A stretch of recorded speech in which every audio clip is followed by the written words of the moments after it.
షర్మిల గారు ఒక 2 రోజుల క్రితం కొన్ని వ్యాఖ్యలు చేశారు జగన్మోహన్ రెడ్డి గారిని ఉద్దేశించి. చాలా అంటే నాకు తెలిసి ఏ చెల్లి కూడా ఒక అన్న నాశనం కోరుకోదేమో. ఏ చెల్లి కూడా ఒక అన్న గురించి ఇలాంటి వ్యాఖ్యలు చేయరేమో. ఒక పక్కన సునీత గారు కావచ్చు, ఒక పక్కన షర్మిల గారు కావచ్చు. నిజంగా అవి రాజకీయాల్లోకి వస్తే మనం వింటుంటాం కదా, రాజకీయాల్లోకి వస్తే మారిపోతారని. మారిపోతాం వింటాం, కానీ ఇంత స్థాయిలో జగన్ పైన వ్యాఖ్యలు చేయటం, వీటి వెనక ఎవరైనా ఉన్నారా, అసలు వాళ్ళ ఇంటెన్షన్ ఏంటి, ఏ మోటివ్తో వాళ్ళు అట్లా మాట్లాడారు, ఇవన్నీ కూడా మనతో మాట్లాడడానికి శిల్పారెడ్డి గారు ఉన్నారు. నమస్తే అండి. నమస్తే సాయి గారు. సో చూసి ఉంటారు మీరు షర్మిల గారి ప్రెస్ మీట్ చూసుంటారు. జగన్మోహన్ రెడ్డి గురించి కావచ్చు, అన్న అనే పదానికే కళంకం అనే స్థాయిలో షర్మిల గారు మాట్లాడారు. అసలు నిజంగా అన్న అనే పదానికి కళంకం వచ్చేలా జగన్మోహన్ రెడ్డి చేశారా? నన్ను అడిగితే కలంకం వచ్చేలాగా జగన్మోహన్ రెడ్డి గారు చేశారో లేదో అన్నది ప్రజలు ఆల్రెడీ ఒకసారి తీర్పు ఇచ్చారు ఆమెకి. కడపలో ఎంపీగా పార్టిసిపేట్ చేసినప్పుడు అవినాష్ రెడ్డి గారు చేశారు, ఈవిడ కంటెస్ట్ చేశారు. ఎవరు గెలిచారండి? ఈ రోజు కూడా అది అట్లనే ఉంది.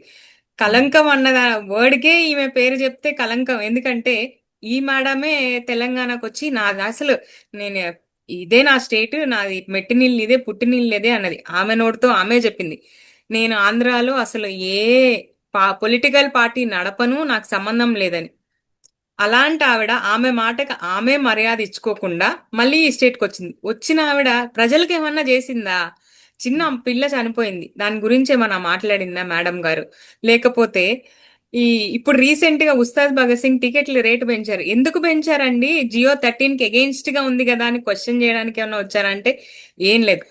ఈవిడ్ని చాలా మంది ప్రజలు కవిత గారితో పోలుస్తున్నారు. బట్ నేను ఆ పోల్చే వాళ్ళందరికీ ఒకటే చెప్పదలుచుకుంటున్నాను, దయచేసి మన షర్మిల మేడం గారిని కవితమ్మ గారితో అయితే పోల్చొద్దు. ఎందుకంటే వాళ్ళిద్దరూ పార్టీల నుంచి విడిపోయి ఉండొచ్చు, బట్ కవిత గారు ఒక గోల్ ఓరియంటెడ్ గా, మొన్న ఖమ్మం ఇన్సిడెంట్ అయింది, పార్టీలో ఉన్నప్పుడు ఆమె ఇంత యాక్టివ్ గా ఎప్పుడు చేయలేదు. నిరాహార దీక్ష చేసి అక్కడ ప్రజలకి కొంచెమన్నా న్యాయం జరిగింది. హైడ్రా మీద కంప్లైంట్లు రాస్తుంది, న్యాయం జరుగుతుంది. షర్మిల గారు ఏం చేసినారంటే just misuse of Rajasekhar Reddy గారి పేరు. ఒక్క మాట అండి, రాజశేఖర్ రెడ్డి గారి పేరు, జగన్మోహన్ రెడ్డి గారి పేరు లేకుండా who is Sharmila? No one. ఎవరావిడ? ఎవరికి తెలియదు. ఏం చేసింది ఆవిడ? ఏమీ చేయలేదు. ఆమెకి బేసిక్ గా ఒక అటెన్షన్ డిసార్డర్ ఉన్నట్టుందండి. అటెన్షన్ డిసార్డర్ ఏంటంటే ఆవిడకి పబ్లిక్ లో ఈ మధ్య ఏదో ఇన్స్టా రీల్స్ కోసం ఏదో చేస్తా ఉంది. జనాలకి ఏం చేయకుండా వచ్చి పబ్లిక్ లోకి వస్తుంది. అటెన్షన్ ఎవరు ఇవ్వట్లేదు ఆవిడకి. పాపం ఆమెను ఎవరు పట్టించుకోవట్లేదు లేదు. అందుకని చెప్పి ఇప్పుడు ఆమె ఏం చేసింది, ఏదో ఒకటి ఇప్పుడు ఇప్పుడు ఎవరికి అటెన్షన్ బాగుంది? జగన్మోహన్ రెడ్డి గారికి ఉంది. ఆయన ఏదో ఒకటి అనాలి. ఫస్ట్ నుంచి కూడా she is just jealous of Jaganmohan Reddy అండి. ఎందుకంటే ఇద్దరు పాలిటిక్స్ లో సేమ్ పార్టీలో ఉన్నారు. ఈ జగన్మోహన్ రెడ్డి గారు జైల్లో ఉన్నప్పుడు ఈవిడ కూడా మాట్లాడింది. బట్ ఒకటే స్టేజ్ లో ఒకటే లెవెల్లో స్టార్ట్ చేసిన వాళ్ళు, జగన్మోహన్ రెడ్డి గారు రేస్ లో అహెడ్ ఆఫ్ 100 times ముందరున్నాడు, ఇంకా వెనకాలే ఉంది. సో షీ జస్ట్ జెలస్ ఒకటి. ఇంకొకటి, ఆవిడ కాంగ్రెస్ లోకి ఎందుకు వెళ్ళారనేది ఆవిడ ఒకసారి ఆత్మ విమర్శన చేసుకోవాలి. ఎందుకంటే తెలంగాణలో ప్రజలు ఎంత పాపం పిచ్చోళ్ళని చేయాలని ట్రై చేసింది. వర్షాల్లో తడిచిందండి, ఎందుకు తడిచిందో నాకైతే ఇప్పటికీ తెలియదు. ఆమె ఇంటెన్షన్ ఏంటి? నేను ఓట్లను చీలుస్తాను అని. ఏం చీల్చింది? ఎత్తుకెళ్ళి మళ్ళీ కాంగ్రెస్ లోనే కదా కలిపింది. ఈవిడే కాంగ్రెస్ గురించి ఎన్నెన్ని మాటలు మాట్లాడారు క్యాంపెయినింగ్ లో. ఫస్ట్ షర్మిల గారిని స్ట్రైట్ అవే నేను అడగదలుచుకుంది ఏంటంటే, మీ మాటకి మీరే వాల్యూ ఇచ్చుకోవట్లేదండి. మా బోటోళ్ళు ప్రజలు ఎందుకు మీకు వాల్యూ ఇవ్వాలి? మీ మాటలకి వాల్యూ ఇవ్వాలి? మిమ్మల్ని ఎందుకు పట్టించుకోవాలి? మీ సొంత మాటలు మీరే ప్రెస్ ముందుకు వచ్చి చెప్పారు, అవి ఏవీ లేదు. ఓ ఫైనల్ గా నేను చెప్పదలుచుకుంది ఏంటంటే, ఈవిడ ఇప్పుడు ఈ మాట అన్నదానికి ఆవిడ పేరులోనే ఉంది షర్మిల అంటే హిందీలో సిగ్గు లేకపోవడం అని. ఆవిడ అది నిరూపిస్తూ, అది ప్రూవ్ చేసుకుంటూ వచ్చి ఇలా మాట్లాడుతుంది. అసలు white money 200 close to 200 crores subject to correction ఈవిడ వాళ్ళ అన్న దగ్గర తీసుకుందా లేదా? దానికి ఆన్సర్ చేయొచ్చుగా. వచ్చి నేను తీసుకోలేదు అని చెప్పమ్మా. వచ్చి తీసుకొని పార్టీలో మళ్ళీ ఆవిడకి కీలక పాత్రలు ఉన్నా సరే లేదు, పవర్ ఓరియంటెడ్ ఏంగా వచ్చి ప్రతి ఇళ్లలో గొడవలు ఉంటాయండి. అన్నా చెల్లెల మధ్య ఉండని కుటుంబం ఏముంది? అంతేగా. దానికి వచ్చి నోటికి ఎంత మాట వస్తే అంత మాట మాట్లాడితే ఎవరు సమర్థిస్తారు చెప్పండి? ఈ రోజు ఇవాళ రేపు సోషల్ మీడియా మొత్తం ఆవిడనే తిడుతున్నారు. కవిత గారు కూడా ఏ రోజు కేటీఆర్ గారిని మరీ అలాంటి పదాలతో ఎప్పుడు మాట్లాడినట్లేరు అనుకుంటా. కవిత గారు మొన్న చాలా ఇంటర్వ్యూస్ ఇచ్చారు. వాటిల్లో అంతా క్లియర్ కట్ గా చెప్తుంది. నాకు ఉమ్, వాళ్ళతో పర్సనల్ గా ప్రాబ్లమ్స్ ఏం లేదు. ఆమె క్లారిటీగా ఉంది. ఎందుకంటే నా ఉమ్, పోరు పవర్ గురించి కాదు, it is about self respect అని. షర్మిల ఓకే. గారు దేనికి ఫైట్ చేస్తుంది? ఆమె సెల్ఫ్ రెస్పెక్ట్ కోసం ఫైట్ చేస్తుందా, మనీ కోసం ఫైట్ చేస్తుందా? ఆమె ఏ ఉమ్, రోజు సెల్ఫ్ రెస్పెక్ట్ కోసం అయితే ఫైట్ చేయలేదు. అట్లీస్ట్ మాకు కనిపించలేదు. ఉమ్, ఉమ్, ఉమ్, ఆమె ఓకే. ఎంతసేపటికి డబ్బులు, పవర్ ఇవే ఉమ్, ఉంది. ఉమ్, అంత పవర్ కావాలనుకున్న ఆవిడ వెళ్ళి టీడీపీలో జాయిన్ అయిపోవచ్చు కదా. ఎవరు ఆపుతున్నారు ఆవిడ్ని? అదే అడగబోతున్నా. మేమేమన్నా సహజంగా ఇప్పుడు ఆపుతున్నామా? సహజంగా ఇప్పుడు కాంగ్రెస్ పార్టీ అంటేనే అసలు యాక్చువల్గా తెలుగుదేశం పుట్టిందే కాంగ్రెస్ పార్టీకి వ్యతిరేకంగా.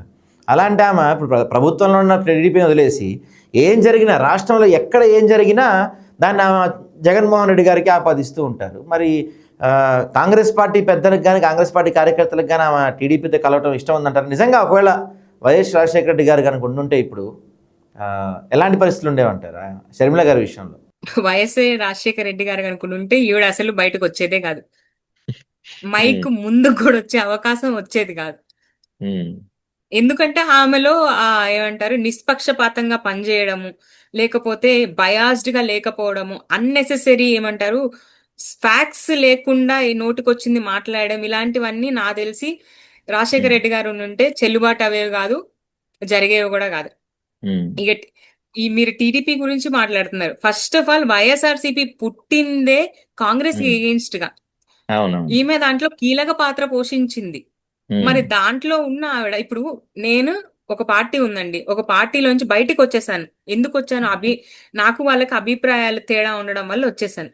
ఇప్పుడు నేను మొత్తం వాళ్ళకి ఎగెన్స్ట్ గా పనిచేసి మళ్ళీ సడన్ గా వాళ్ళ ఇవన్నీ నాకు నచ్చేసాయని నేను వాళ్ళ పార్టీలోకి వెళ్ళిపోతే నా ఉనికిడికే, లేకపోతే నా ఆలోచనకే, నా ఇంటెన్షన్సే రాంగ్ గా కన్వే అవుతాయి కదండి. అవును. ఆవిడ ఎగ్జాక్ట్లీ. కనీసం ఆవిడ ఈ రోజైనా సరే మిర్రర్ ముందరికి వెళ్ళి ఆత్మ విమర్శన అయితే ఖచ్చితంగా చేసుకోవాలి. రైట్. అదే ఇక్కడ ఇంకో కీలక అంశం ఏంటంటే జగన్మోహన్ రెడ్డి గారికి సిస్టర్స్ అయిన ఇద్దరు, అంటే అటు షర్మిల కావచ్చు ఇటు సునీత గారు కావచ్చు, ఇద్దరు జగన్నే టార్గెట్ చేసి మాట్లాడుతున్నారు. అంటే ఇద్దరు ఇంటెన్షన్ ఒకేలా ఉందా? ఇద్దరు ఎవరైనా నడిపిస్తున్నారా, లేకపోతే ఇద్దరు నిజంగానే సఫర్ అయ్యారా? సి సఫర్ అయిన వాళ్ళు ఇలా వచ్చి మాట్లాడరు. సఫర్ అయిన వాళ్ళు ఎప్పుడూ కూడా, నేను సఫర్ అయ్యాను అనుకోండి, దానికి నా దగ్గర కరెక్ట్ ప్రూఫ్స్ ఉంటాయి, నేను లీగల్ గా ఫైట్ చేస్తాను. ఇప్పుడు ఒక ప్రాబ్లమే ఉందండి నన్ను ఎవరో వచ్చి కొట్టారని నేను ప్రెస్ ముందరకు వచ్చి చెప్తే ఎవరేం చేస్తారు? చూసి అంటారు అంతే. కొట్టినందుకు నేను పోలీస్ స్టేషన్కి వెళ్ళి కేసు పెడితే నాకు న్యాయం జరుగుతుంది. వీళ్ళెవరికి ఏం అన్యాయం జరగలేదు కాబట్టి లీగల్ గా ఫైట్ చేయడానికి ఎవరు రెడీగా లేరు. ఓకే. మరి వీళ్ళు ఇద్దరూ కూడా ఏదో అనుచితమైన వ్యాఖ్యలు చేయడం తప్పితే, మా దగ్గర ఈ సబ్జెక్ట్ ఉంది, ఈ కంటెంట్ ఉంది, ఈ ఆబ్జెక్ట్ ఉంది అని ఏమన్నా వచ్చి చెప్తున్నారా? సబ్జెక్ట్ లేదు, ఆబ్జెక్ట్ లేదు, వచ్చి ఇష్టం వచ్చినట్టు ప్రెస్ ఉంది, మైక్ ఉంది అని మాట్లాడేస్తున్నారు. క్లియర్ కట్ గా అండి, వీళ్ళందరూ అగెయిన్స్ట్ గా 2024 ఎలక్షన్ అప్పుడు అగెయిన్స్ట్ అవినాష్ రెడ్డి గారు, వీళ్ళే కదా ఎంపీగా పోటీ చేసింది. ప్రజలు ఏ మాత్రం సమాధానం చెప్పారు? అవును. గట్టిగానే సమాధానం ఇచ్చారు. ఇంక అంతకంటే జనాలు మేమేం చెప్పగలం చెప్పండి వాళ్ళకి? ఆల్రెడీ చాలా గట్టిగా సమాధానం ఇచ్చారు, ఇప్పటికీ ఇస్తూనే ఉన్నారు. మరి ఎగ్జాక్ట్. ఇంతకంటే ఏం చెప్పగలరు? అవును.